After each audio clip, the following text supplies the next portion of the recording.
now tuned into the greatest. What y'all wanna do? Don't you know we always coming through? Me and my crew, let me hear you say fire up.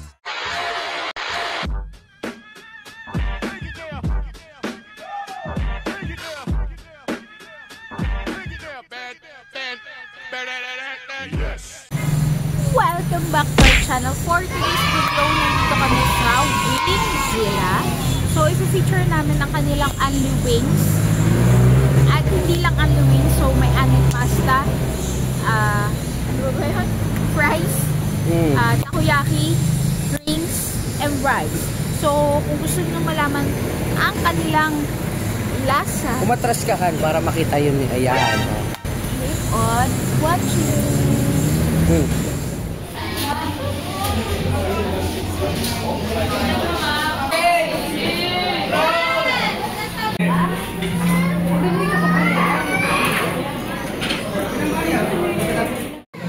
Pero yung loob na, same lang po. Iba lang po siya sa flavoring, sa toppings. Okay. Sige. Yung original na lang. Ano pa po? Yung fries. Sa fries po, may pagkakas. Ano? Sisal din sa sabani. Sa may wasabi. Yung cheese na lang. Ano yung wasabi? Ano po sa mga? Yun na lang yung cheese na lang. Sa rin po. Madalas po kayo. Oh, yes. Okay. Tapos yung yellow po, nandun po sa kulay na. After mo lang po yung order nyo, sa mix po, nag-order po kayo ng main habanero, black penne, garlic parmesan, salted egg. Sa pasta po, isa pong carbonara, isa pong spaghetti. Sa appetizer naman po, isa pong cheese flavor ng rice, isa pong rice. Takoyaki po, isa pong flavor ng original. Okay. 15 to 20 minutes po lang yung serving time natin. Thank you, Ate. Tapos for awareness ko lang po, may kapalipalis po kami, balance over charges po by 30 days. Okay. Thank you. Pero muna ako nito, Ate. Okay lang. Sige, okay lang po. Okay guys, sa halagang $3.99, meron kang only chicken na wings, pasta, fries, takoyaki, rice, and drinks. So, meron silang 1, 2, 3, 4, 5, 6, 7, 8, 9, 10. 10 flavors ng kanilang chicken. Tapos, yung pagpipilian lang sa pasta, either Napakalaki. Napakalaki naman ng menu. carbonara or yung normal na spaghetti. Tapos yung takoyaki niya, may original cheese and spicy. Kumuha ka ng ramen, Han? Hindi. At 59 yan kapag ramen.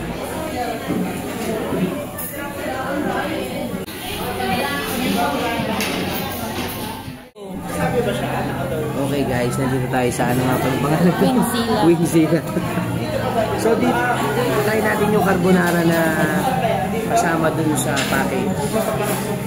Ilan o? Package talaga. Package.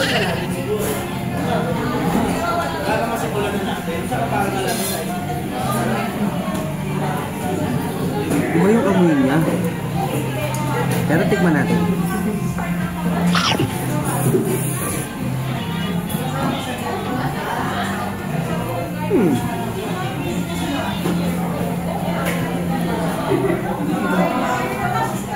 Teka lang, nung verdict mo. Okay guys. Ulitin ko ba? Hindi. Ulitin ko pa ba? Hindi na. Hindi na. Tikman natin ulit kasi may kakaiba siyang lasa eh. Hindi ko ma-determine kung ano yun. Pero try muna natin siyang haluin. Baka magbago yung lasa.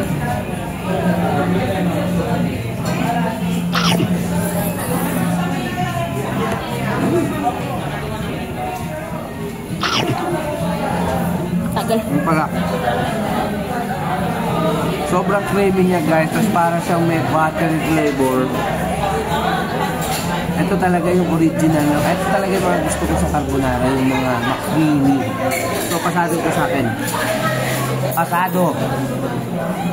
Tingnan mo muna kung ano. Yeah. Okay guys. Si Don Lord, mahilig siya sa carbonara ako. Red sauce talaga ako. So, nakita niyo yung cheese, isang bulto. Parang hindi na kinayod. Tignan natin ito. So, kasama ito sa ani na,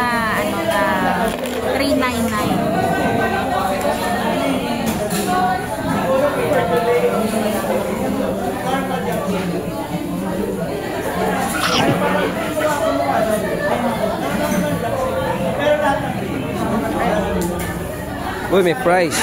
Patingin mo na ng fries. Actually, yung pasta nila, parang kalasa siya ng McDo na spaghetti.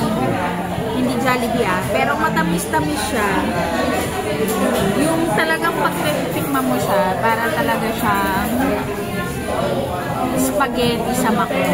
As in, replika talaga.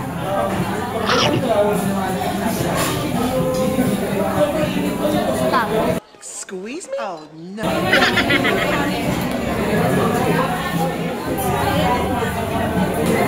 Ayun na yan. Oh, Halloween! Okay guys, ito yung kanilang fries. Ang cute lalagyanan. As marami silang flavors. Pero itong cheese ang aking pinili kasi ito ang aking favorite. Ano ba yung mga flavor, Han? May wasabi. May barbecue? Meron. Kasama din. Pwede ka pang umorder niyan, di ba? Pwede. So guys, thank you po. yung kanilang fries is bagong luto talaga. Medyo mainit-init pa siya hindi nila sa amin. Tapos yung kanyang cheese is normal na cheese lang, pero yung pagkakabot-bot niya is marami naman. So lasang-lasa mo naman yung cheese, pagka-cheese powder. At hindi siya luray-luray.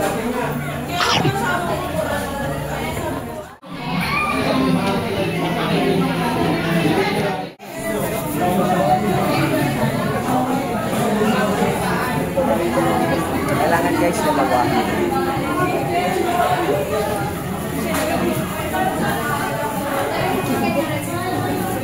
Big garlic with miso.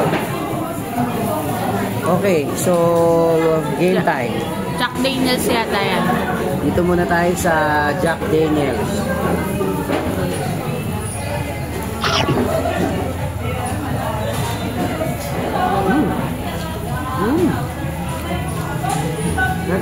Compare mo yung Jack Daniels sa 24 chicken. Ano?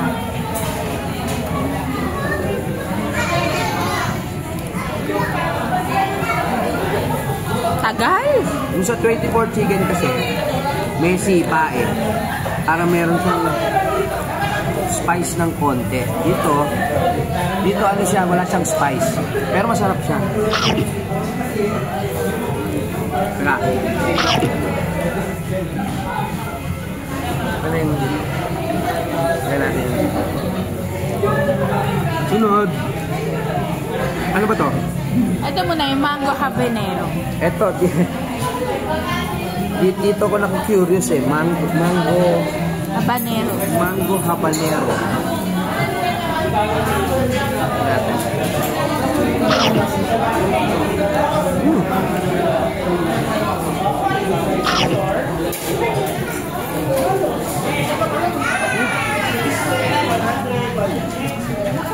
Sandali lang. Parang siyang ice cream na nasa manok, pero masarap. Ang sarap niya.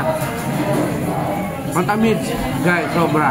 Hindi siya walang alat, walang pait, walang gano'n. Matamis siya. Pero masarap. Maanghang ba? Hindi maanghang. Kasi habanero ah.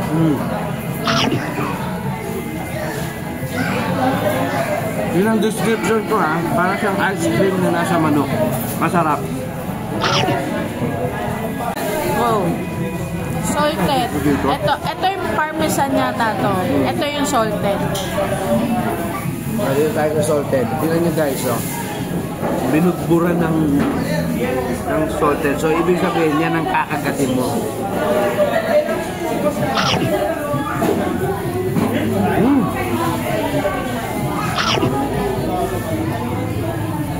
Ito ang pinakamasarap para sa akin. Yung salted. Hindi sa ganun, ano man tawag dun sa lasang yun? Maalat? Maalat. Hindi sa ganun kaalat. Taktuhan lang siya. Saka bagay na bagay dun sa balat ng manok. Ano yan? Yung balat kasi ng manok, di ba ano? Tingnan natin maalat. Pero hindi nag-flash. Ay! Ano? Lambuto. Pep. Okay, correct mo. Hindi yan salted. Ano yan? Parmesan? Hindi pala to salted, guys. Ano pala to? Garlic parmesan. Pero ito yung pinaka-favorite ko. Oh, yung salted. Tikman Ayun, mo. tikman muna natin. Kung atabla si salted caramel. So, hindi. Salted egg yata yan. Ewan Salted ko. egg. Okay, game. Salted egg.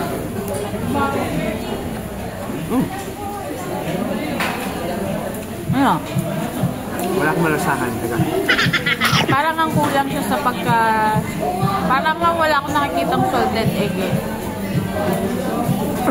Wala akong malasahan. Hindi naman siya totally bland. Pero... Wala yung hinahanap mo na wala yung salted hinahanap egg. yung salted.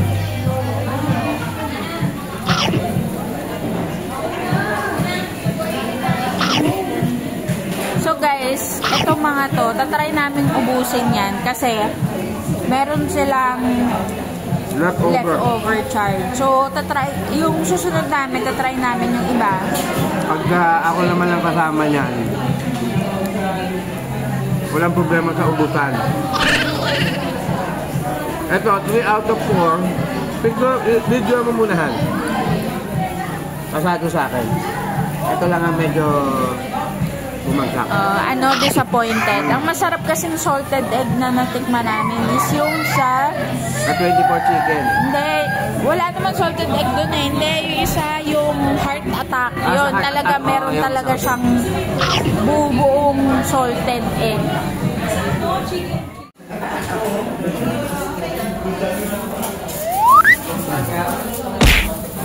Okay na?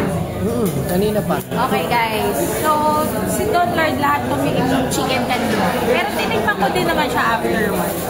So para sa akin, ang pumasa lang is yung parmesan cheese. Okay? Kasi yung kanilang Jack Daniels, maasim na matamis na hindi mo maintindihan. Tapos yung sa salted egg nila, wala kaming, para kami ni Don Lord, na wala kaming natikman na pagka-salted egg niya. Tapos yung mango habanero, tama si Don Lord, para siyang ice cream.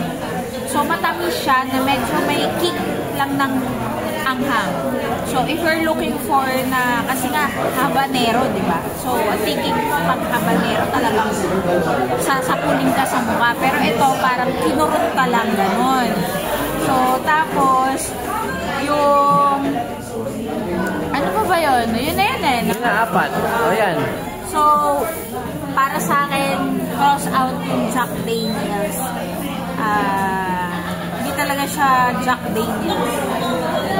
Hindi bagay. Basta yun. So, ngayon, ito, new set of chicken. So, ang ginawa namin, kasi nga, although hindi naman talaga kami nag-waste ng food, kasi usually, lagi namin sinasabi sa vlog na as much as possible, nila yung namin kayang kainin, nila yung feature namin. So, ngayon, ginawa namin by twos. So, dalawa lang, by twos nga, di ba? So, anong munang flavor? Sabihin mo. okay, ito yung honey mustard. O, baka magkamali na naman tayo. Honey mustard. Tapos, ano pa? Binigay mo yung ano eh. Tawag natin si Kuya. Bossing, pwede bang... Explain mo nga sa dito kasi kinuha. Ano yung mga flavor? Tonkatsu po. Nasa ng tonkatsu. Tonkatsu po yun. Okay. Tapos yang po. Honey mustard. Tapos Ito. sweet soy. Sweet soy. Okay. Thank you. Thank you, boss. Ayun. So, explain na. Ayoko nung Yangnum. Hindi ko kakainin yan. Bakit? Ayoko niyan. Sawa na ako dyan. Okay, sige. So, sawa na. Sa akin. Sawa ka na. Gagawa na tayong third baby. Leche. So, tikman natin. So, by twos. Wow, pajulit-julit. By twos. So, Kainin mo na! Ang dami mong dada! nag-iisa kami ni Don Lord neto. Kasi nga, medyo nagda-diet tayo, no? Ayaw natin tumaba. So, Puro tingnan natin to. sat-sat ka na, sat-sat. Kagatin mo na lang.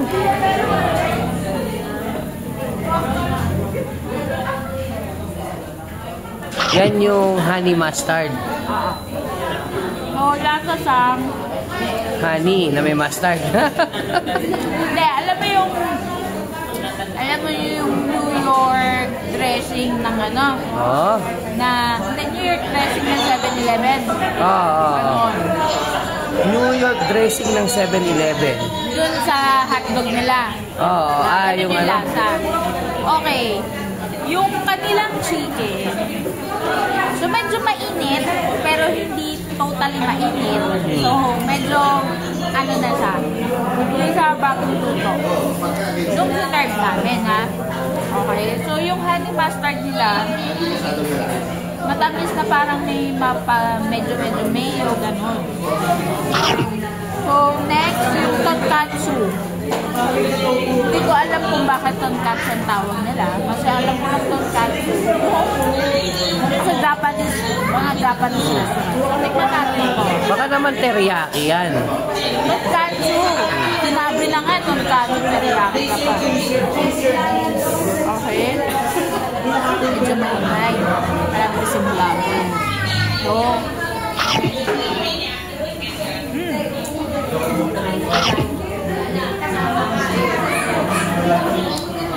alam ko na kung bakit sa tonkatsu. Kasi ang gamit niya yung tonkatsu sauce. Natural. Okay? Yung tonkatsu sauce, bagay siya sa pork tonkatsu. Pero sa chicken, hindi ko siya bet. Siguro kayo, iba-iba pa tayo ng taste.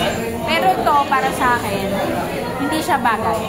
Although, deep fried, like pork, iba pa rin siya sa pork tonkatsu talaga. Daming hanas. Tikman mo na yung yangnom. Okay? Ito, next is yung soy garlic. So, ito, medyo may idea na ako nito kasi lagi naman ito yung mga ordinary flavor sa mga chicken wings, gano'n. So, tikman natin to.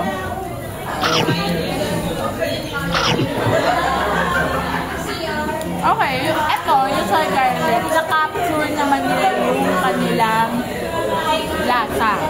Okay? Na soy garlic talaga. Matamis-tamis. Okay. Next, yung yangnu.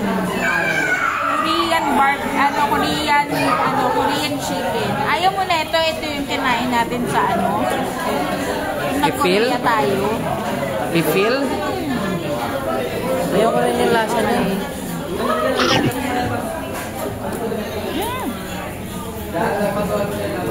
Maanghang. Anghang. Anghang. Pero masarap. Kaso, ang anghang. Hindi kasi ako mahilig sa maanghang. So, yung tolerance ko sa anghang, hindi gaano maganda. I mean, hindi sa ganun. Anghang talaga.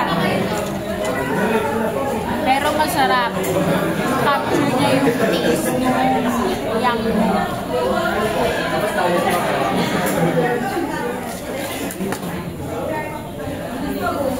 So, sa lahat na ng taste ko, pinaka nagustuhan ko is yung soy garlic. Kasi basic yan. So, na-capture nila. Yung the rest, yung isa pa, parmesan cheese kanina, Don Lord, yun, gusto ko yun. So, para sa akin, a big no talaga yung jalapenos nila. Tsaka tong tonkatsu. Okay guys, itikman ko na yung kanilang takoyaki. Si Don Lloyd madumi na yung kamay. Hindi na carry bells. So, yung takoyaki nila is yung classic. So, may cheese. Tapos, tinanong ko, yung laman is pare-pareho lang daw. Pinagkaiba lang siya sa toppings.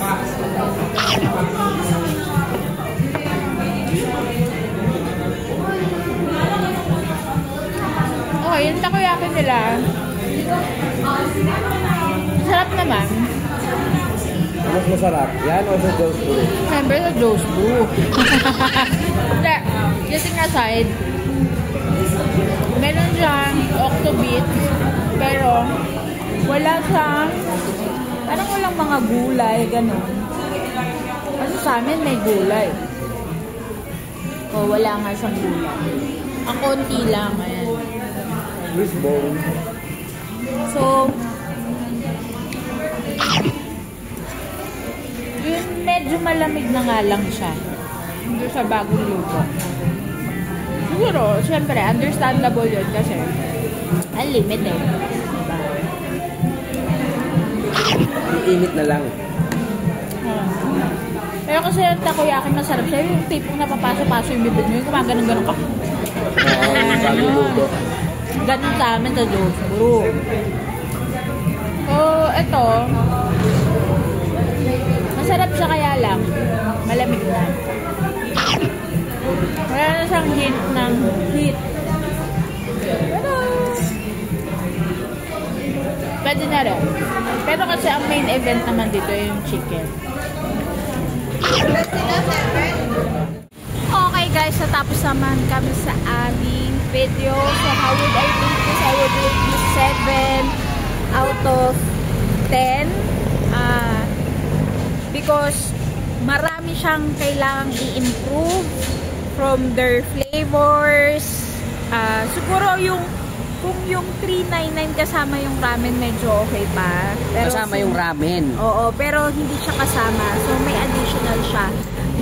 May drinks, tsaka takoyaki, pasta, and fries. Pwede na, pero kasi ang main event dito is yung chicken mo. So, dapat once tinikman yung chicken mo, dapat talagang wow talaga. So, sa lahat ng in-offers nila, 10 chickens ba yun? So, ang nagustuhan ko lang is yung kanilang parmesan, yung soy garlic, yun lang yung nagustuhan ko talaga. O, ikaw, Don Lloyd. Okay, game. Sige. Ako, ang rating ko dito is, ilan sa'yo? 7. So, ako 6 out of 10.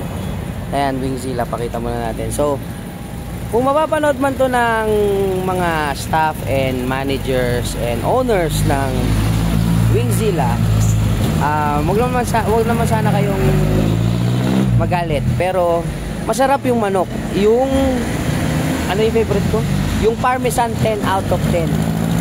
Yun ang pinakamasarap.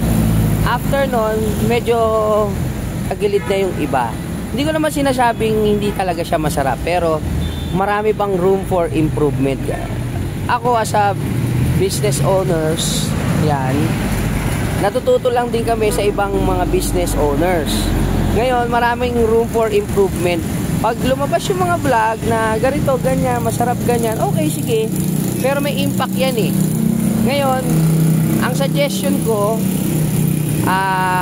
make improvement dun sa mga the rest ng manok, tapos isama nyo yung ramen dun sa kumbaga panghatak ulit ng tao, dun panghatak ng mga iba pang tao, kasi syempre magkakalat yung mga ibang vlog, hindi naman ganun karami din yung viewers namin, pero at saka subscribers namin, pero ito yung real shit na vlog, yung talagang ano yung natikman namin. Oh, masarap sa iba. Minsan may mga tao talagang hindi mo mapi-please. Pero syempre ito yung sa amin ngayon. Kumbaga parang ano yan eh. Ano ba yung nandito sa Rojas Boulevard, Han? Yung Eat All You Can Get tramway, yan, yung tramway. Dati yung tramway. Medyo 5 out of 10. Pero nung bumalik kami, naging 10 out of 10. Basura. Dumaan yung truck. Anyway, basta yun. Masarap yung parmesan, 10 out of 10. Yung carbonara, 8 out of 10. Tsaka kudos din dun sa mga Sa staff mababait. Sa staff mababait. Pero, kumbaga yun nga, yung flavors niya nga, marami pang pwedeng matutunan kung sino man yung gumagawa o sino yung nasusunod. So, yun lang. Honest review lang. sama nyo yung ramen dun sa, para isang bayaran na lang yung mga tao.